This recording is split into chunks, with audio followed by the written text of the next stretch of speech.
Good morning, Year 11. Today we are going to be looking at the poem Ozymandias, as this will be your next assess piece because we've not actually done an assessment on poetry since Year 10.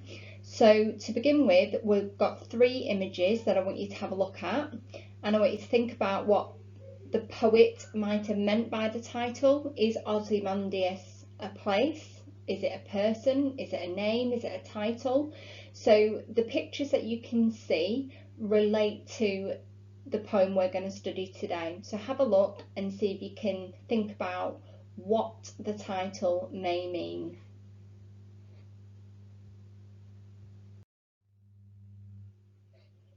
Okay, so we're looking at Ozymandias by Percy Shelley.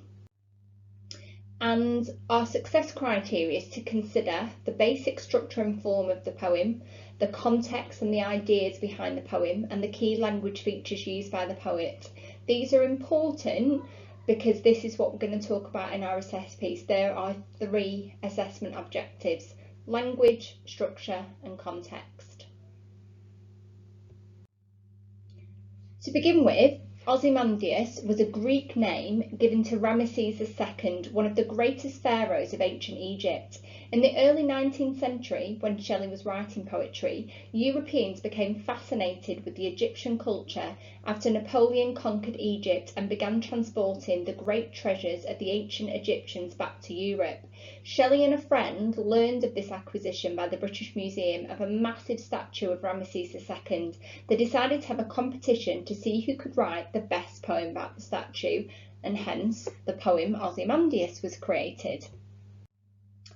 So what do you need to know about Shelley? So in terms of the background of a poet, it's not always useful, but a bit of knowledge about Percy Shelley is actually helpful in the terms of this poem. So Shelley was one of the leading poets of the Romantic movement in England, and he was a well-off poet. He was comfortable, he had an affluent upbringing in the countryside. He was the eldest son of a baronet and a member of parliament, and he basically stood to inherit both his father's titles and his fortune when his father's died. So this was not a man who'd struggled. This is not a Charles Dickens character. This is a wealthy man. But he was very unhappy at boarding school and became known as Mad Shelley by his fellow students.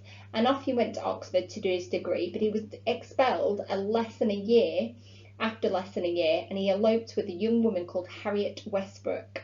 His family were really angry about this marriage to someone outside of his own class, someone who wasn't wealthy like him, took away his allowance, his pocket money, and the young couple lived on the charity of Shelley's friends sometimes. So basically he lost everything by falling in love with this woman called Harriet.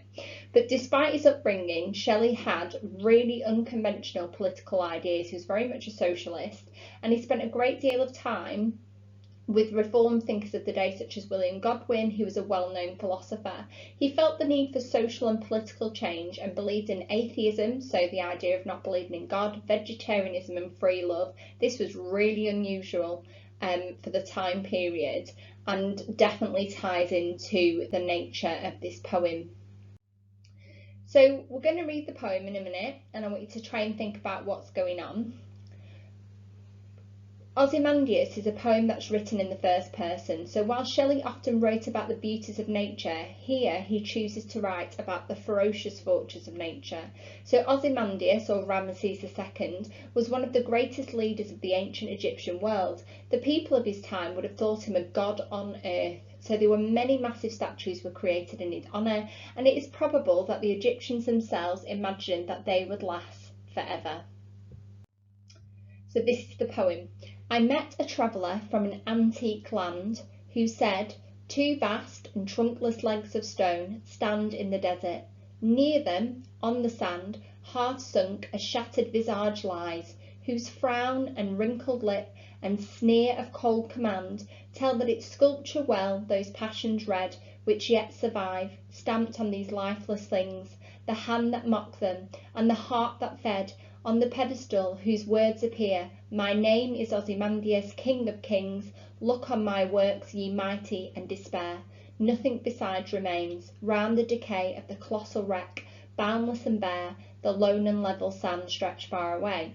So it's actually a really simple story, It's in first person, so he describes him as a traveller from an antique land to an old land, so somewhere like Egypt, somewhere that's existed forever.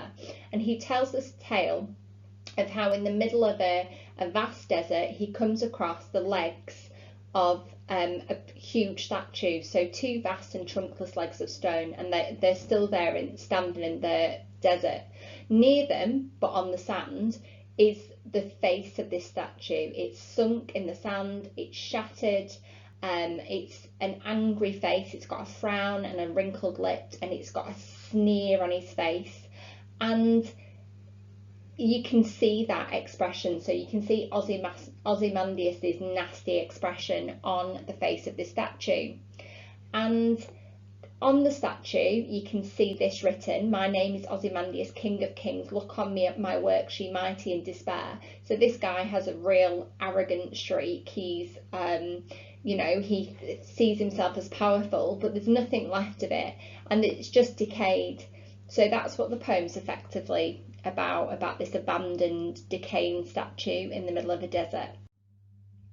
So the poet is speaking directly to the reader about this traveller he's met. The traveller's told him about a great ruined statue in the desert. We get the impressions of the statue and the man who built it.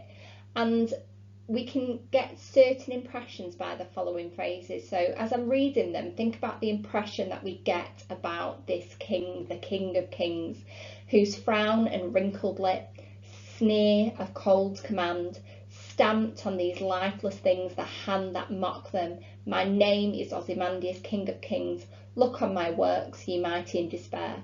So think about what Shelley might be telling us about the pharaoh, why he's chosen to use these descriptive phrases, and think about the impressions of it. Is it a positive impression of this man, this King of Kings, or is it negative? Okay, the structure of this poem is sounds quite complex, but it's actually quite straightforward. And basically, Shelley uses the Petrarchian sonnet form, and he kind of messes around with it to make his point. So we think about what we know about a sonnet. Sonnets originated in Italy, and by the 13th century it became what we know a sonnet as now, basically a poem of 14 lines with a very strict rhyme scheme. So there are a number of types of sonnets, but Shelley used this type.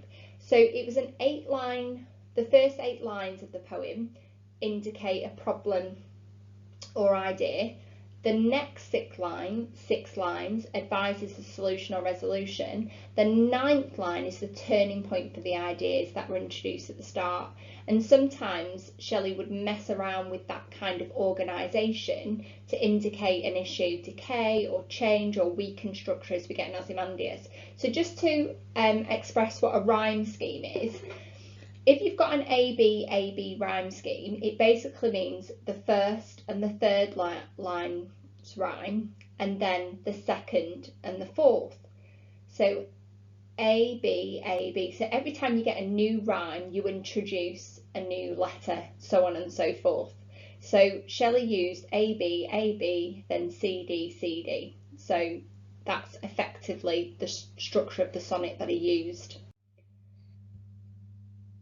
So the poem has a typical turning point in the 9th line. So he uses iambic pentameter throughout the poem, but then he messes around with it. So iambic pentameter is effectively a set rhythm, and then he disrupts it and the rhyme scheme to highlight something. So it should be written with a set rhythm and it should be written with a set rhyme, but he messes around with it, and the reason he does that is to reflect how the power and human achievements of the pharaoh had been destroyed by nature. So basically saying that he thought he was all powerful, but nature is actually more powerful than that. So the poem is written directly for the reader. The poet speaks second-hand about this experience. It is actually a traveller he has met who has seen the statue for himself. The image of the statue is described and built up in sections until we can imagine the entire thing. The poem ends not with a discussion of the greatness of the pharaoh, but with the image of the lonely desert where nature has reclaimed her place. So interesting language features going on throughout the poem, and that creates this really impressive image of this ruined state of the statue. He describes the statue he used by using the technique of personification, which is giving something that is not human the qualities or actions of a human. He describes the statue as though it has been alive at some point but is now dead and decaying. So think about how effective that technique is. So he's got round the decay, a shattered visage lies, trunkless legs of stone stand in the desert. So he makes the statue sound human, and that's really effective because it makes us think of the pharaoh himself. So the pharaoh once stood in the desert and now he doesn't because nature reclaimed its place. Okay. There are some themes that are important within this: the theme of pride, the theme of memory, particularly the power of nature against the power of humans, and that's going to become important later on when we write our comparison of two poems. So what I've done here is I've just done a few annotations of the poem. So these are going to become important when you come to write the essay. So it's important that you understand what these techniques are. So we're going to start off with structure. So just a reminder, we're telling the story of a traveller who encounters this statue standing in the middle of a desert, an arrogant king who ruled over an ancient civilization, yet now his statue has fallen and crumbled. So I've got highlighted here, my name is Ozymandias, King of Kings.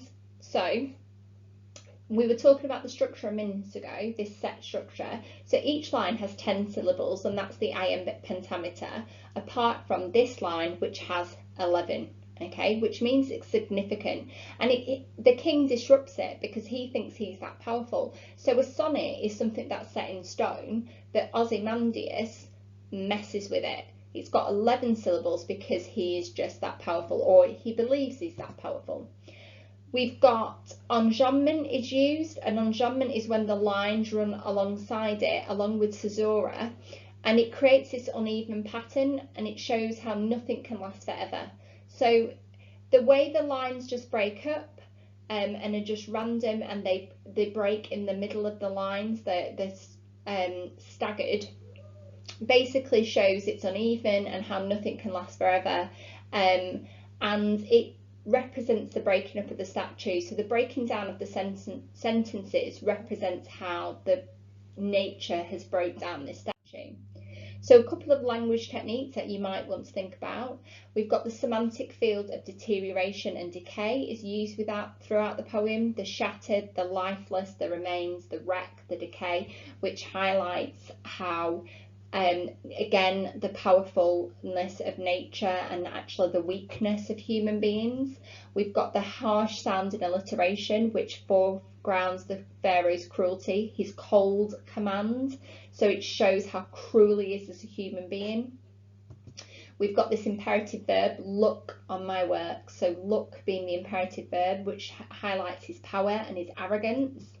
And the alliteration here of boundless and bare highlights an image of a vast and unforgiving desert in which the fallen statue lies shattered and forgotten. So what you're going to do is you are now going to head to Century to complete the nugget on Ozymandias, because it is really important that you've got a good understanding of this poem.